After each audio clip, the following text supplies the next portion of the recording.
Hi friends, ఇవైతే మా పదిహేను మొక్కలు అనమాట. చిన్న మొక్క పెట్టాం ఫ్రెండ్స్, బోల్ అంత వచ్చేసింది అనమాట. చాలా ఉంది. అలాగే పొద్దున్న రైస్ వండితే అది కూడా ఉండిపోయిందనమాట. ఇంకేం చేయాలి తెలియక పుదీనా రైస్ కానీ చేసాను.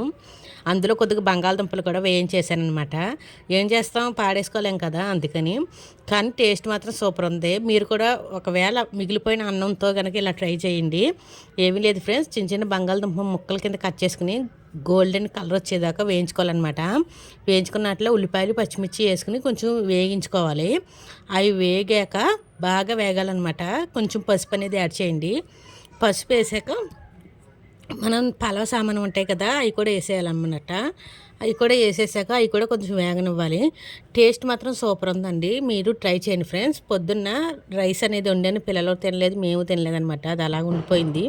ఇందులోనే కొంచెం సాల్ట్ కూడా యాడ్ చేసుకోండి.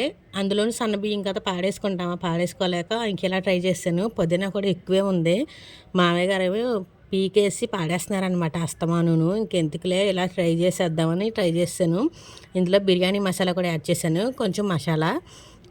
చాలా టేస్ట్గా ఉంది ఫ్రెండ్స్, బాగుంది. నేను తీసి పాడెక్కర్లేదు. మనం మిక్సీ పట్టుకున్న పుదీనా అనమాట. పుదీనా రసం కూడా వేసేసుకుని కొంచెం ఉడకనివ్వాలి. ఇది ఉడికేటప్పుడు స్మెల్ వస్తుంది, సూపర్గా ఉందన్నమాట. అలాగే కొంచెం సాల్ట్ కూడా వేసేసుకోండి. సాల్ట్ వేసి కొంచెం వేగనిచ్చాక మనం పొద్దున్న వండుకున్న రైస్ ఉంది కదా, అన్నం అనేది ఇందులో వేసేసుకోవాలన్నమాట. అన్నం వేసేసుకున్న తర్వాత ఎక్కువసేపు వేగనివ్వాలి.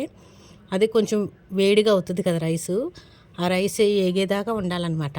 కానీ టేస్ట్ మాత్రం సూపర్ ఉంది ఫ్రెండ్స్. కలర్కి నేను ఇంకేం యాడ్ చేయలేదన్నమాట. ఆ పుదీనా కలరే సరిపోయింది. మిగిలిపోయిన రైస్ తోటి ఇలా ట్రై చేయండి ఫ్రెండ్స్, చాలా బాగుందనమాట. అలాగే కొత్తవారు మన ఛానల్ చూసినైతే చిన్న లైక్ ఇచ్చేయండి. అలాగే సబ్స్క్రైబ్ కూడా. టేస్ట్ మాత్రం సూపర్ ఉందన్నమాట. ట్రై చేసేయండి ఫ్రెండ్స్.